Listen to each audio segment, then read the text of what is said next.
Buenas noches con todos. Gracias a todos por estar aquí, por tomarse el tiempo de estar esta oportunidad.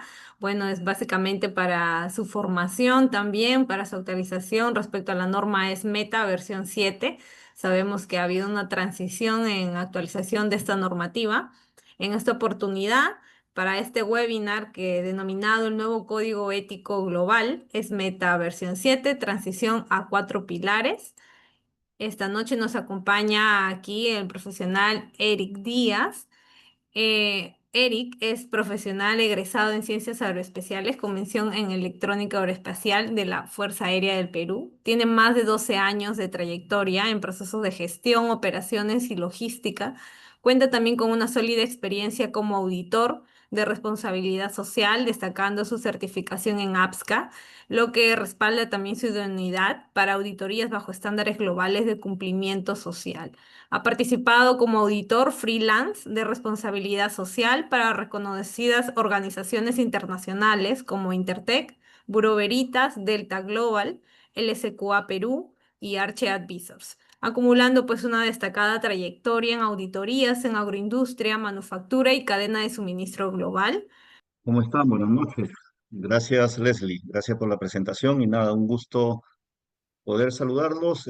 Yo quedo a disposición de ustedes. Vamos a hacer un pequeño repaso de algunas consultas que se habían consolidado previamente, desarrollar algunos conceptos generales de lo que es SMETA, absolver las consultas. Adicional a eso, si hubiera alguna duda, algo que esté en el aire o cualquier duda respecto al tema de SMETA, encantado, entiendo que va a ser en la parte final de la presentación. No tenemos una de las siempre nos han consultado respecto a la nueva actualización de la normativa SMETA, ¿no? ¿Cuáles son los principales cambios estructurales que introduce la versión 7 de SMETA respecto a la versión 6.1, ¿no? Que es la que ya se veníamos trabajando hace poco también? ¿Y cómo afecta esto a las empresas que migran de 2 a 4 pilares? Muy bien, muchas gracias.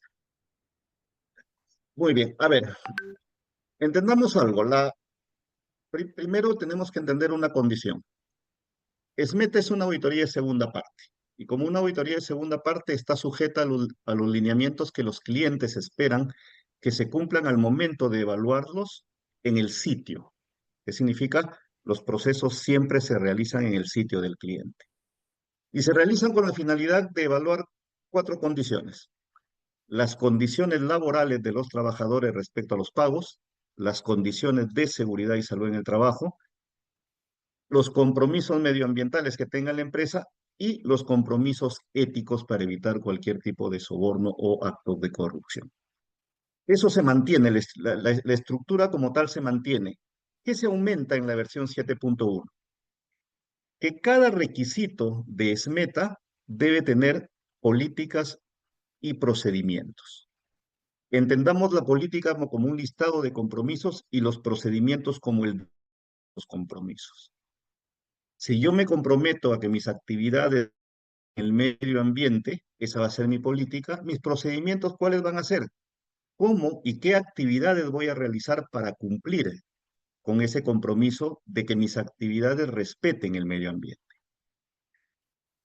El segundo gran cambio es cómo asigno recursos y cómo establezco las responsabilidades de mi sistema de gestión. Ojo, aquí hay algo muy importante. Ya no simplemente lo denomina una evaluación bajo protocolos SMETA, sino ya lo denomina un sistema de gestión de responsabilidad social. Por lo tanto, debo asignar recursos. La asignación de recursos va desde el nombramiento o colocar una persona responsable para ver cada punto que se desarrolla en el código, hasta la asignación de recursos, sean estos dinerarios o... ¿Qué son los recursos no dinerarios? Pantallas para las publicaciones, boletines, periódicos murales, líneas éticas, buzón de consultas, canales de consultas, ¿correcto? Si bien es cierto, tienen un trasfondo dinerario, no es un tema de dinero directo.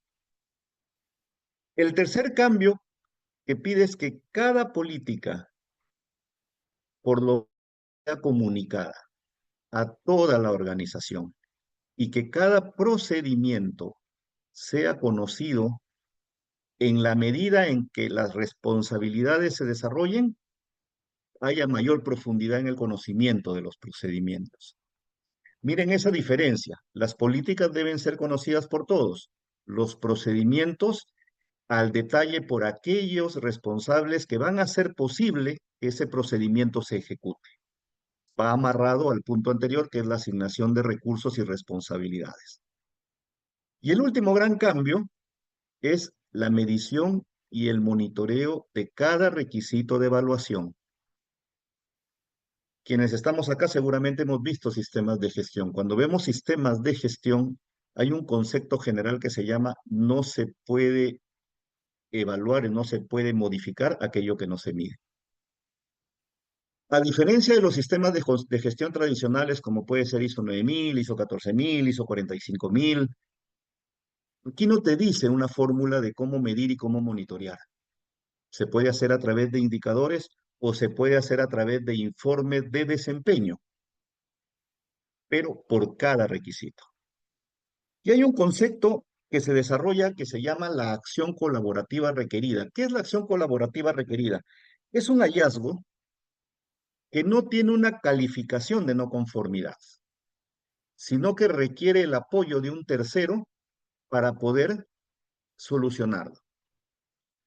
Las acciones colaborativas requeridas, así ustedes que en la plataforma no se puede cerrar, ¿sí?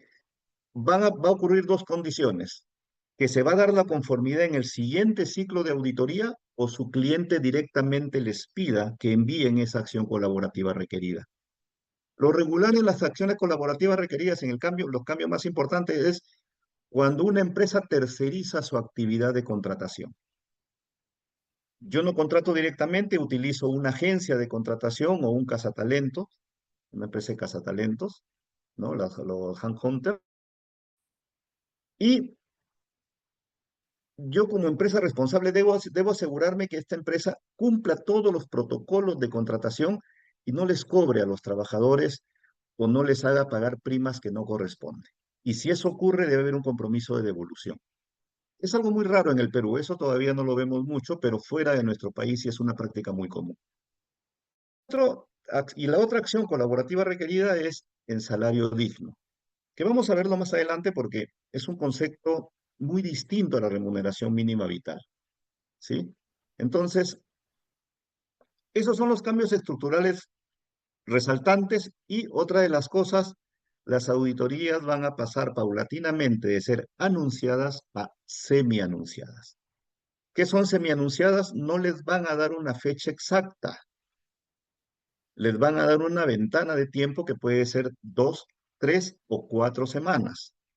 El auditor va a llegar. Si no lo desean atender, el auditor va a preguntar por segunda vez si lo pueden atender. La tercera vez se va a comunicar con la oficina y va a preguntar cuánto tiempo más va a esperar. Si no lo atienden, se va a retirar dejando constancia la persona que lo atendió y tomando una fotografía de la fachada con la hora y el lugar en donde estuvo.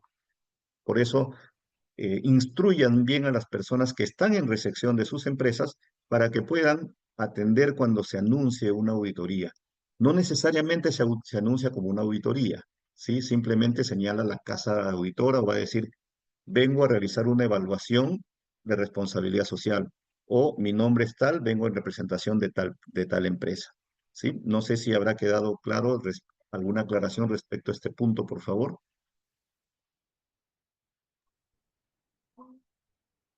Bueno, no tenemos todavía preguntas en el chat, igual saben todos que está habilitado.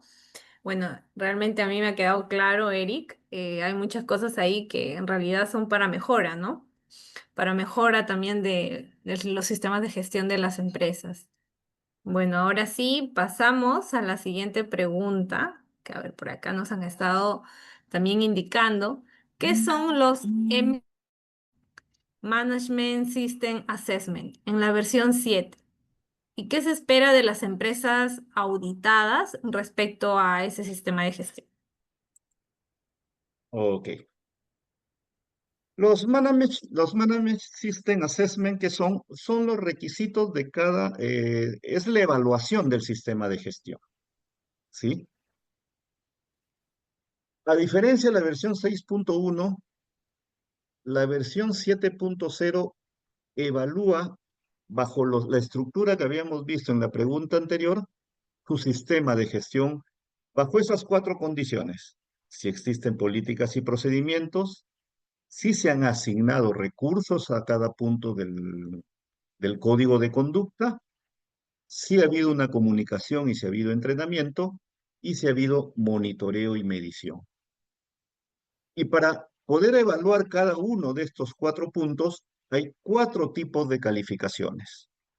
No abordado significa que no hay absolutamente nada de ningún punto o de alguno de los puntos, porque se evalúa cada uno de manera individual. Se requieren mejoras fundamentales, significa que se ha hecho una política, pero por ejemplo no hay un compromiso claro. Ejemplo, decimos, ¿no? Me comprometo a respetar el medio ambiente, pero ustedes están en campo o están en planta y no han enfocado aquellos aspectos que tienen impactos significativos en el medio ambiente. Entonces, si esa política no menciona aquellos aspectos que tienen impactos significativos, entonces la política requiere mejoras fundamentales, ¿sí? Porque yo no puedo hacer una política, no se trata de un copia y pega. Nos hemos acostumbrado muchas veces a hacer un copia y pega de los sistemas de gestión y no a personalizarlos. Y entonces vamos a empresas, por ejemplo, y tienen un reglamento interno de seguridad y salud en el trabajo, y en su capítulo 5 o en el capítulo de las actividades de las operaciones y actividades conexas, por ejemplo, están en una planta de procesamiento y ese capítulo habla de construcción, ¿no? Habla de limpieza de edificios, apertura de zanjas, que no tiene nada que ver con la planta de producción. Entonces, ¿existe el documento? Sí existe, pero no se ha adecuado a la realidad de la empresa. Se requieren mejoras fundamentales. Luego nos dice se requieren algunas mejoras. ¿Qué significa? Que está todo bien, hay algunas políticas muy específicas, por ejemplo, señalizar las zonas de acceso general, las zonas de acceso restringido, de tal manera que ese documento pueda tener mejoras. Y se habla de un sistema de gestión robusto cuando se tiene todo, cuando se ha implementado las políticas, los procedimientos, los recursos, hay capacitaciones, capacitaciones planificadas, comunicaciones, evaluaciones de esas capacitaciones, evaluación a la persona que dicta la capacitación, se hacen mediciones, se hacen monitoreos, entonces tenemos un sistema de gestión robusto. Entonces, la forma en que se van a evaluar los sistemas de gestión. Por eso es que las siglas Management System Assessment es justamente la evaluación de nuestro sistema de gestión.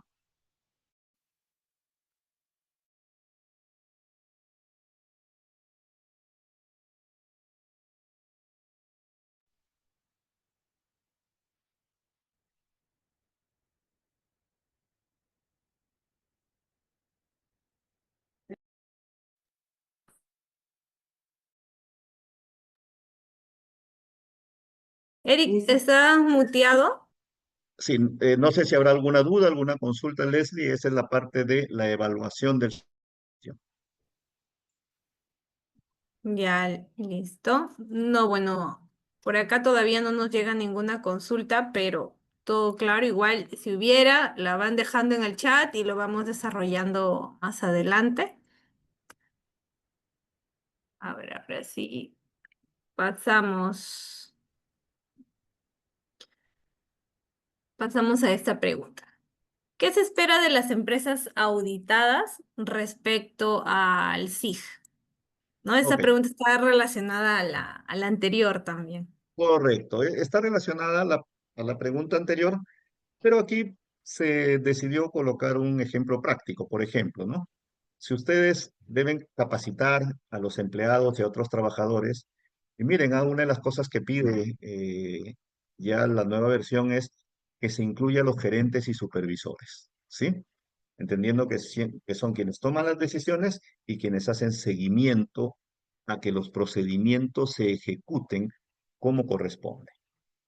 Por ejemplo, si se toca el tema de empleados, ¿qué es un no abordado? No hay comunicación de políticas, no hay comunicación de procedimientos. Y un tema y un concepto muy importante, si se dan cuenta allí dice, no hay comunicación de procedimientos a los trabajadores relevantes. Eso es algo que ustedes deben tener en cuenta. Si bien es cierto, las políticas son generales, pero hay procedimientos que se deben enfocar y políticas que se deben enfocar a los trabajadores que van a desarrollarlas. Las políticas son para todos, como les dije, pero los procedimientos sí deben enfocarse en aquellos que van a desarrollar el procedimiento. O me dicen, mira, sí realicé la capacitación, pero no tengo evidencia de la capacitación. Entonces, si se ha realizado y no hay evidencia, no se realiza. ¿Sí? Recuerden, evidencia objetiva. Cualquier tipo de auditoría es evidencia objetiva. Lema de auditoría, ¿no? En Dios confiamos y de todos los demás, evidencia objetiva. Si no hay evidencia objetiva, no existe lista de asistentes. ¿Una foto es válida? No, porque pudieron haberla tomado minutos antes de empezar la auditoría, excepto que tenga fecha, excepto que tenga coordenadas, ¿correcto? Entonces, un registro. ¿Se puede falsificar los registros? Sí, pero entendemos que esta es una evaluación de transparencia y de buena fe, ¿no? ¿Qué significa, por ejemplo, que requerimos mejoras fundamentales? Tenemos un programa de capacitación. A ver, vamos a hacer una pequeña pausa que Eduard Uribe nos dice, si el gerente no vive cerca o no mantiene la empresa, sí o sí se deben estar en las capacitaciones. Mi querido John Uribe, mira, yo en este momento estoy en Lima, tal vez muchos de ustedes estén en Ica, en Virú, y estamos en la capacitación. ¿Significa que sí debes darle la capacitación? ¿Sí? Sin importar la zona geográfica. ¿Por qué? Porque va a demostrar el compromiso, va a demostrar el compromiso de tu gerencia, ¿correcto? Entonces, eso es compromiso, no importa dónde estemos, compromiso, ¿sí? Con Cristian hemos estado correteando porque yo he llegado de Ica 5 minutos antes de que empiece esta capacitación y bueno, en este momento estoy en Lima, ¿no? Entonces Cristian me dijo, Eric, si no llegas, nunca más te llamo. Entonces, ¿no? Entonces, es un tema de compromisos, ¿sí? Miren, ¿qué significa mejoras fundamentales? Que hay una capacitación, o sea, que hay un programa de capacitación, pero que no se cumple. Programamos, programamos para marzo, programamos para mayo, y no lo hicimos por X motivos. No estuvimos, tuvimos mucho que hacer, una emergencia. Por eso se pide la planificación, para que sepan todos cuándo se va a realizar la actividad, ¿no? O dictamos la capacitación, espero que no sea el caso de hoy día, por ejemplo, terminamos, apagan sus cámaras, oiga, ¿y qué dijo este señor? Ya me olvidé, ¿no? ¿O para qué me capacitación? Se requieren algunas mejoras, el tercer punto de evaluación, ¿no? La tercera calificación de la evaluación. Cumplo mi programa de capacitación, eh, pero programé 10 capacitaciones, una o dos dejé de hacerlas, ¿no? Siempre recuerden la ley del 20-80, ¿no? Siempre el 20% significa el 80% de las fallas. Entonces, hay que ver cuáles son aquellas capacitaciones que no debemos evitar, aquellas que sí debemos dar permanentemente. Entonces, el plan de capacitación se cumple, pero por ahí hay unas fallas aisladas y eh, a ver, veamos, de los 57 asistentes, de repente 2 o 5 no entendieron. Pero si de los 57 asistentes, 40 no entendieron, sí estamos en mejoras fundamentales graves. ¿Sí? Y un sistema de gestión robusto es que todo se hizo bien.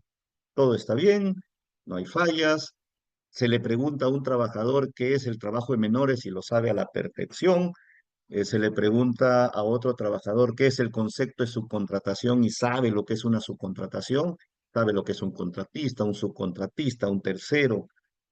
Entonces, eso es lo que se busca, que no solamente el jefe de recursos humanos, que no solamente el jefe de seguridad o que no solamente el gerente o el supervisor sepan los conceptos, sino cada uno de los trabajadores en la medida de sus responsabilidades. Por ejemplo, no se le va a preguntar pues a un obrero de campo cuántas existencias hay en un almacén, ¿correcto? No es su responsabilidad, pero sí debe saber, por ejemplo, si necesita un EPP, a dónde debe recurrir, ¿sí? Nos pregunta, a ver, Carlos, si existe un mínimo de capacitaciones para SMETA. No, no hay una regla al respecto, no es como en seguridad que dice 4 mínimas al año. Ojo, ojo, ahí también aprovecho un poquito en seguridad, dice, no, 4 capacitaciones mínimas y solamente dan 4. Dice mínimas, ¿ah? Y adicional a esas mínimas, pide capacitaciones específicas de acuerdo a los puestos de trabajo. En SMETA no hay un mínimo de capacitaciones, pero sí nos está diciendo que debemos tener políticas y procedimientos por cada punto. ¿Qué significa? Que cada punto debe ser tocado. Entonces debemos establecer un programa de capacitaciones. No se preocupen que vamos a ver más adelante cada punto. Sí, listo. Gracias. A ver, vamos a ver, continuando, si no, no vamos a abarcar todo lo que queremos saber. A ver, bueno, acá hay otro ejemplo también, si no me equivoco, respecto Correcto, a... Ajá. correcto, es pago de salarios y beneficios de acuerdo a ley, ¿no? Entonces, no abordado, no hay políticas, no hay política de contratación, no le decimos a qué horarios van a tener, en qué consta su pago, qué beneficios van a tener, si les vamos a hacer préstamos, cómo les vamos a descontar, si va a haber intereses, ¿no? Mejoras fundamentales, ¿no? Recuerden que en el sector agrario el trabajador debe elegir cómo quiere sus beneficios. Señor responsable de recursos humanos, yo lo quiero semanal, yo lo quiero quincenal, yo lo quiero mensual o lo quiero semestral. Gratificaciones y CTS. Oiga, señor de recursos humanos, mi bono beta lo quiero semanal, quincenal o mensual. Solamente se puede escoger así. Las gratificaciones y las CTS, semanal, quincenal, mensual o semestral. Y el bono beta, semanal, quincenal o mensual. Pero el trabajador debe decidir y hay que darle las herramientas para que decida. Entonces, si eso no está, definimos. Si le vamos a pagar por precio, si le vamos a pagar por unidad, debemos establecer las políticas, debemos publicar los precios o hacerles conocer. ¿Por qué? Que ven que avanza el trabajador y dicen un ratito, 10 de la mañana, paramos, lo cambian del lote y en el otro lote le cambian el precio. Entonces, por eso es que esto debe estar claro. Se requieren mejoras fundamentales eh, o se requieren algunas mejoras, ¿no? ¿Cómo vamos a entregar bonos? De repente pagan todo bien, pero hay algunos bonos, ¿cómo le vamos a entregar los bonos? Y todo, y el sistema robusto es que todo esté en orden, todo se cumple. Ujú. Listo, a ver, continuamos. Acá hay Pues, otro sí, perdón, ejemplo. ajá, este es un ejemplo ya de un informe real de SMETA. Cuando ustedes termina su día de auditoría, van a recibir un reporte preliminar o el famoso CAPAR, ¿sí? Y en el CAPAR va a salir así evaluado su sistema de gestión. Si tiene un check verde, significa que el sistema es robusto. Si tiene un azul con un signo de interrogación, de apertura, significa que requiere mejoras, requiere algunas mejoras. Si tienen un triángulo con un signo de interrogación de cierre, significa que requieren mejoras fundamentales. Y si tienen una X, significa que está todo mal. En este caso, esta empresa no tiene nada mal, por ejemplo, pero sí tiene varios puntos que requieren mejoras fundamentales. Así va a salir en su reporte preliminar. En el informe ya se justifica por qué se ha dado esa calificación. Interesante. Listo. A ver, continuamos entonces. Eh, otra de las preguntas para continuar con el webinar es, en cuanto a los nuevos Work Requirements de la versión 7. ¿Podría darnos algunos ejemplos de cómo se evalúan o qué diferencia hay frente a los requisitos laborales anteriores, ¿no? De la versión 6.1? Muy bien. Los Work Requirements, lo siguiente, miren, aquí los requirements, lo siguiente. En la versión 6.1 todo se mantiene, pero en la versión 6.1 había 0A, derechos humanos, y 0B, sistemas de gestión. Esos dos puntos desaparecen y se genera el ítem cero, que es evaluación del sistema de gestión. Entonces, todo lo que es derechos humanos y el código de conducta se evalúa ya en la evaluación del sistema de gestión. Desaparecen esos dos puntos y se concentra en el cero. El empleo debe ser elegido libremente, se mantiene. Lo nuevo, el 1A, reclutamiento responsable y derecho a trabajar. Aquí es donde se generan estos hallazgos que no tienen una condicionalidad, sino que se denominan acciones colaborativas requeridas. ¿Correcto? ¿Qué significa reclutamiento responsable? Lo que le señalaba cuando se terceriza la actividad de reclutamiento. ¿Y qué es el derecho a trabajar? Solo pueden trabajar aquellas personas que por ley pueden hacerlo. Y ustedes dirán, ¿quiénes no pueden hacerlo por ley? Recuerden, en el Perú, los menores de 18 años, adolescentes 15, 16, 17, con permiso de los padres y con permiso del ministerio. De 0 a 14 estamos de 0 a 12 niños, de 12 a 14 adolescentes, ¿sí? Y jóvenes 15, 16, 17, de acuerdo a OIT. Derecho a asociación o libertad de asociación se mantiene. Quienes tampoco pueden trabajar son extranjeros ilegales, ¿sí? Presos tampoco pueden trabajar, ¿correcto? Entonces, para que ustedes lo tengan claro. Libertad de asociación, salud y seguridad, trabajo infantil y trabajadores jóvenes, por eso es que SMETA separa esa concepción, trabajo infantil y trabajadores jóvenes.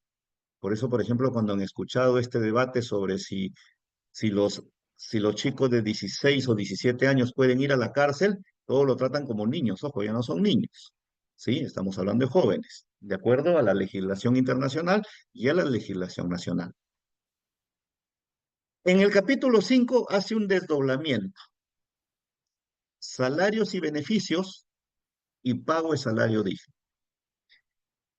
Salario y beneficios en el Perú se fija por ley. Remuneración mínima vital. De salarios y no de remuneraciones. Por ley, ¿sí? No es que esté mal hablado, también podemos decir que es salario, pero por ley es remuneración mínima vital. Y los beneficios también se fijan por ley. Y recuerden que de acuerdo a ley, ningún agrario pierde ningún beneficio en el sector. La misma ley, la 005-2021 Minagri, señala que el trabajador agrario no pierde ningún beneficio. Lo único que hace la ley es simplemente ser flexible con la entrega de beneficios. Cálculo de horas extras, asignación familiar, descanso semanal obligatorio, vacaciones, licencias. Tiene todos los derechos, simplemente desdobla la forma en cómo se pagan estos beneficios. ¿Y qué es el salario digno? El salario digno es un estudio de la zona geográfica en donde se realizan las actividades, se compara con la remuneración percibida por el trabajador y de haber brechas, se debe elaborar un plan de trabajo para llevar al trabajador a que tenga una vida digna. Horas de trabajo, discriminación, empleo regular, mi trabajo desde casa, trato inhumano, otros asuntos, pero que tengan que ver con la parte laboral, medio ambiente abreviado cuando es 2 pilares, medio ambiente extendido cuando es 4 pilares y ética empresarial se mantienen. Los white requirements, que son la evaluación de cada punto, ¿sí? Sulma nos dice, ¿qué es la esclavitud moderna? La esclavitud moderna se ve en el punto número uno. El empleo debe ser elegido libremente, ¿sí? ¿Qué significa que el empleo sea elegido libremente? ¿Cómo demostramos que un empleo se elige libremente? Primero, que hay consentimiento por parte del trabajador, que yo acepto las condiciones, que nadie me obliga a venir, vienes a Ica, vienes a Virú. Ah, y si quieres regresarte, no te vas a poder regresar. Me cumples el trabajo, de lo contrario no te pago o no te doy tu pasaje de retorno. Esclavitud moderna. Para quienes no conocen, hay 6 tipos de esclavitud moderna, ¿sí? De repente nos desplayamos un poquito, pero creo que vale la pena. 6 tipos de esclavitud moderna. Trata de niños, trabajo forzoso o servidumbre por deudas, labor forzada, explotación sexual, explotación criminal y servidumbre doméstica. Son los 6 puntos de esclavitud moderna y se ve en el punto uno. Por eso es que muchas empresas, cuando retienen el DNI, no deben hacerlo porque muchos auditores están dejando ya como hallazgo. Entendemos por nuestra idiosincrasia que todavía retenemos el auditor de las visitas, pero eso es una práctica ya que debe ir siendo desterrada. Tomamos nota, le damos un pase y listo. Muchas empresas le toman foto también al DNI del auditor o de la visita. Le pidieron la autorización para el uso de sus datos personales de poder tomarle la foto al DNI. Ojo, mucho cuidado. ¿Sí? Montero nos pregunta, ¿existe una metodología? Entiendo que la siguiente lámina más adelante vamos a ver salario digno, ahí lo vamos a tocar, por favor.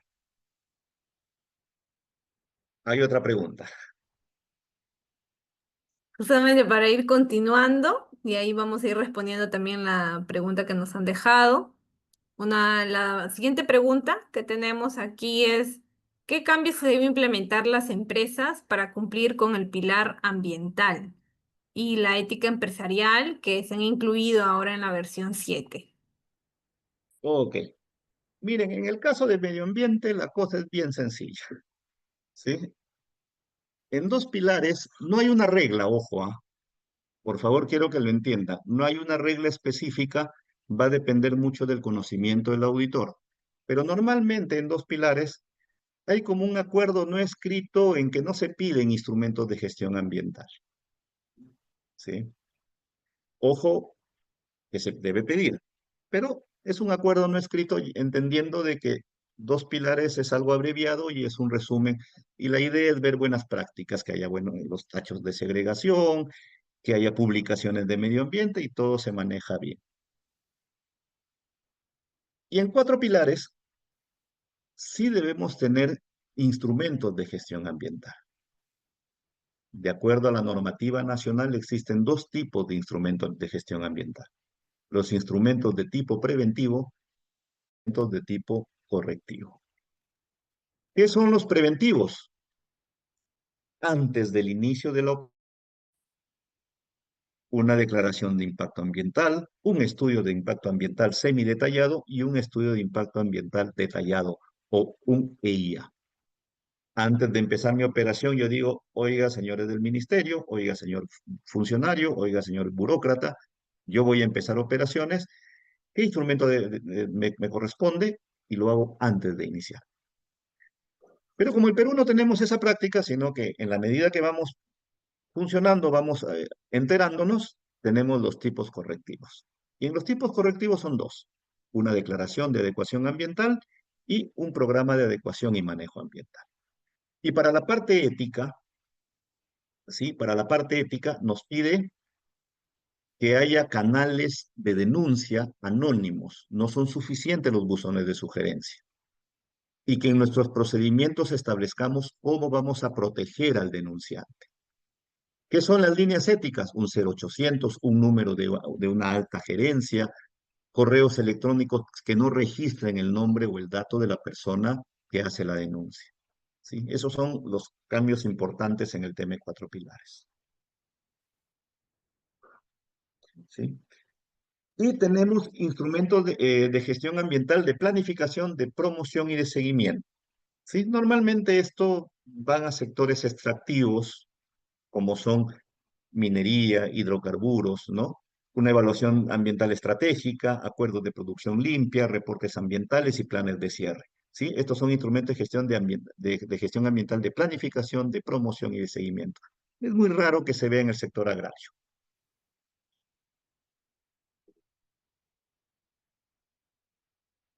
Podemos ir a la siguiente. Ok.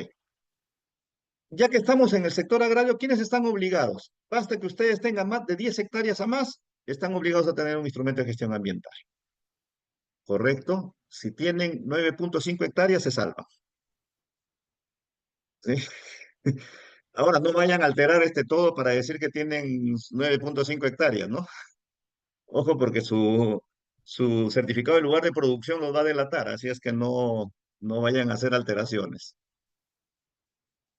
El segundo punto no les aplica, entiendo que, por ejemplo, lo que son pastos, cereales, no, pero ojo, miren el tercero sí para plantas de procesamiento. Basta que ustedes procesen 220 toneladas al año y están obligados a tener un instrumento de gestión ambiental. ¿Dónde está contenido esto? En la resolución ministerial 202-2019 del Ministerio del Ambiente. Entonces, ustedes hacen limpieza, selección, secado, deshidratado, preservación en periodos cortos y o empacado de frutas y u hortalizas con una capacidad máxima operativa igual o mayor a 220 toneladas, y vas a tener un instrumento de gestión ambiental. Oiga, no utilizo agua, no habla nada del agua, ¿sí? Y los campos, basta que tengan 10 hectáreas, obligados, sujetos Claro. obligados. Listo.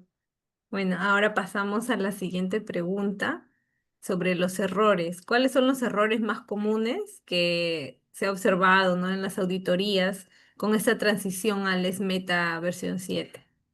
Ok. Como hemos podido ver, ya no se evalúa la implementación de políticas y procedimientos. Por lo tanto, si no tenemos las políticas y procedimientos de cada uno de los requisitos, sí, esto es uno de los errores más comunes. Lo vamos a ver, como veíamos ahí en el reporte preliminar, en esta imagen, 3 o 4 imágenes anteriores, en donde va a salir la evaluación del sistema de gestión. Cada punto debe tener un mecanismo de seguimiento y medición, y debemos hacer seguimiento a la legislación, ¿sí? Miren, algo muy sencillo. Muchas empresas en el sector agrario tienen horarios de 6 de la mañana a 2 de la tarde. Y es un horario para que el trabajador vaya a su domicilio, ¿no? Y almuerce allá o tome. Pero recuerden que la ley señala de que el refrigerio es irrenunciable y que no se puede dar ni al inicio ni al final de la jornada del horario de trabajo, cuando coincida con un alimento principal. ¿Qué es el alimento principal? El desayuno, el almuerzo, la cena. Entonces, es algo que el decreto, el decreto Supremo 006-2021 del Ministerio de Agricultura también nos habla de las condiciones que debe tener un comedor, ¿correcto? Entonces, por eso es importante hacer seguimiento a la legislación, ¿sí? Perdónenme antes que se me apague la máquina. Muy bien. No sé si hubiera algún otro punto. Y por ahí nos han dejado una pregunta. Ah, sí, en lo que es una empresa manufacturera de prendas de vestir y qué aspectos ambientales aplica. Muy bien. Vamos a ver, si es textil, les aplico un instrumento de gestión ambiental. Si es manufactura, no les aplico un instrumento de gestión ambiental siempre y cuando no tengan procesos húmedos. ¿Sí? Karen Cruz, que ha hecho la pregunta, estoy segurísimo que ha entendido claramente lo que le he querido decir. ¿Sí? ¿Qué significa esto? Tintorerías y landerías sí requieren instrumento de gestión ambiental. La parte solamente de confección y de costura no requiere siempre y cuando no exista eh, el uso de agua que sea por lo menos las 2/3 partes total, ¿sí? Lo que sí deben tener cuidado en 4 pilares en medio ambiente, aprovechando tu pregunta, Karen, es lo siguiente. el almacén de residuos peligrosos, si no cumple con la legislación, ¿sí? Es un hallazgo de seguimiento. ¿Qué significa? Todo almacén de residuos peligrosos, almacén central de residuos peligrosos, debe tener sistema de detección y alarmas contra incendios, extintores, zonas de tránsito, la segregación de acuerdo a la compatibilidad de los residuos que se almacenan, señalización con rombo NFPA, ¿sí? Y un sistema de higienización. ¿Significa esto? O un lavaojos o una ducha de emergencia. A ver, antes de contestarle a Wendy, Ana Paula, en cuanto al punto, se presenta un informe, debemos seguir alguna plantilla.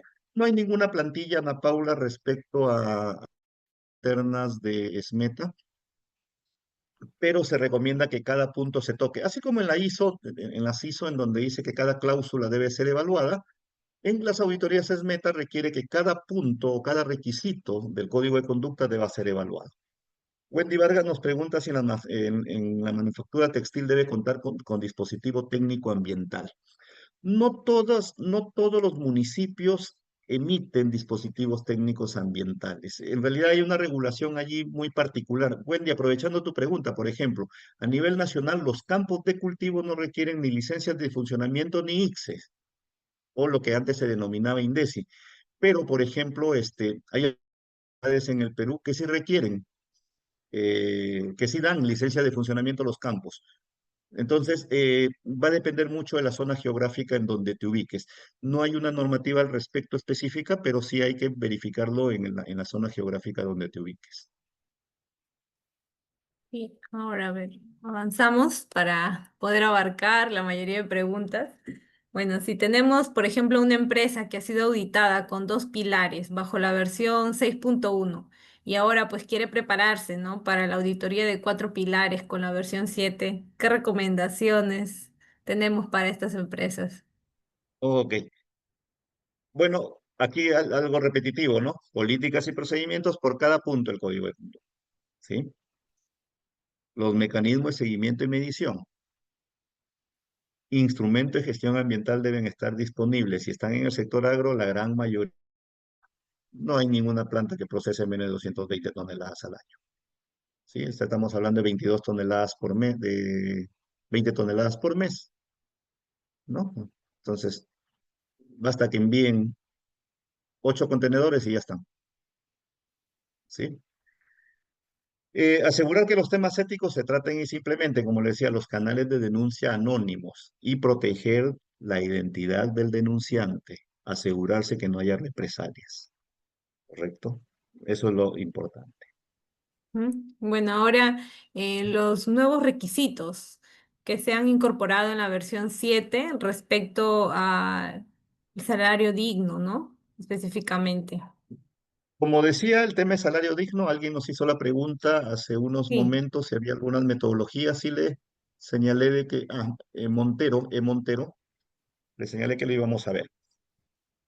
A diferencia de la remuneración mínima vital, el salario digno es el conjunto de requisitos que hacen posible que vivamos de una manera digna, que tengamos acceso a servicios, que tengamos acceso a vestimenta, a recreación con nuestra familia.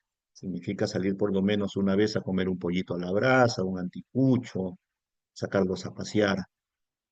¿Existen metodologías? Sí, por lo menos hay tres metodologías conocidas. Una que se denomina la metodología Anker, ANKER, ¿no? Ustedes pueden ubicarla en la página de globallivingwage.org, donde señala cómo se implementa esta metodología Anker.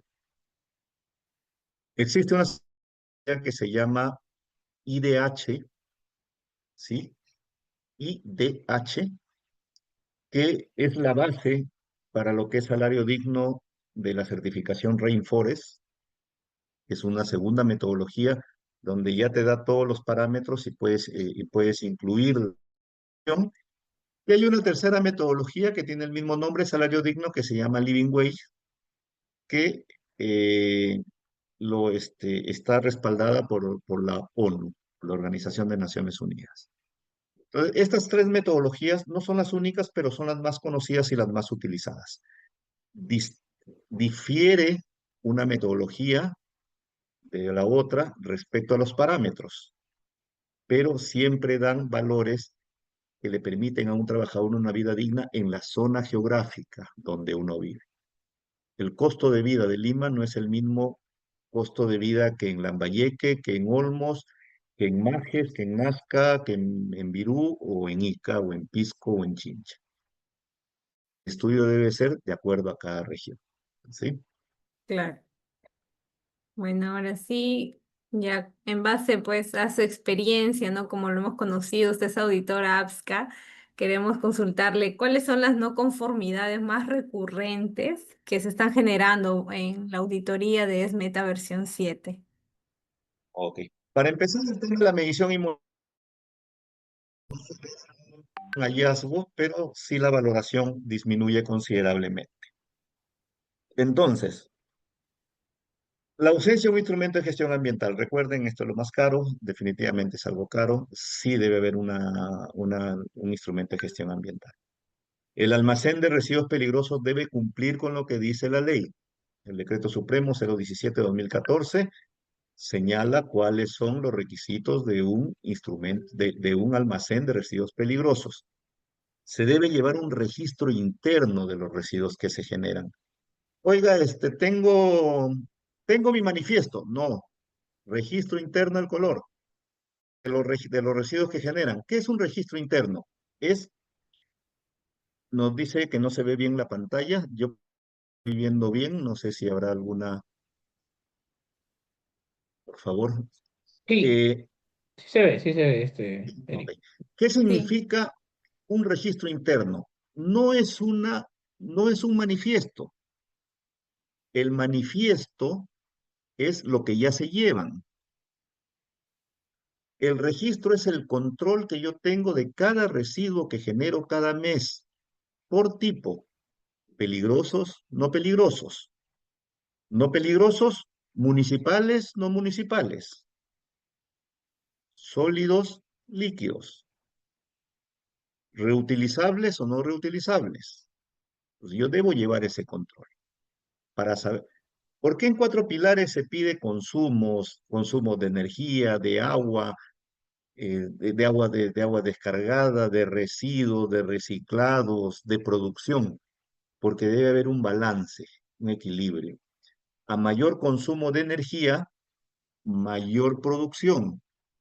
A menor consumo de energía, menor producción. Entonces, ¿para qué? Para alinear temas. Los canales de denuncia, ojo, diferentes a los buzones de sugerencia. Líneas éticas. Cuatro pilares ya piden líneas éticas. Cuando hablamos de líneas éticas, línea 0800, correos externos que garanticen la confidencialidad del trabajador y procedimientos de protección al denunciante. Entonces, cualquier persona que denuncie debe, la mayor cantidad son en seguridad. Si tienen reservorios, señalizaciones, aros salvavidas, chalecos salvavidas, sogas de arrastre, ojo, ¿sí? Si tienen reservorios, ¿correcto? Si están en plantas de procesamiento y tienen cámaras y túneles, sistemas de apertura externa y sistemas de apertura interna en caso de cierres inesperados. Si tienen plantas de procesamiento, salidas de emergencia con simple empuje, o si va a estar abierto, bien señalizado que es una salida de emergencia. En los campos, las zonas a donde los trabajadores deben dirigirse en caso de emergencia. Oiga, pero es un campo, está abierto. Sí, pero ¿qué pasa si hay un gran movimiento y se apertura, se abre una zanja, le cae una rama encima al trabajador, se desorienta, no todos tenemos la misma reacción, ¿sí? Entonces hay que guiarlos hacia dónde deben salir, ¿correcto? No, las escaleras tipo caracol no están permitidas para como salidas de emergencia. Las escaleras que tienen más de 3 gradas Deben tener barandas a ambos lados y si están permitidas como salidas de emergencia. Las escaleras tipo caracol, no. Ahí teníamos otra pregunta también de Hedy. Para las empresas que auditan cuatro pilares, ¿aplica todos los requisitos de ética empresarial? Sí, correcto, correcto. Aplica absolutamente todo. A ver, ahora continuamos también. Si tienen algunas otras preguntas, este es el momento para que lo vayan escribiendo por el chat o habilitan sus micros. Si tienen por ahí alguna consulta para continuar.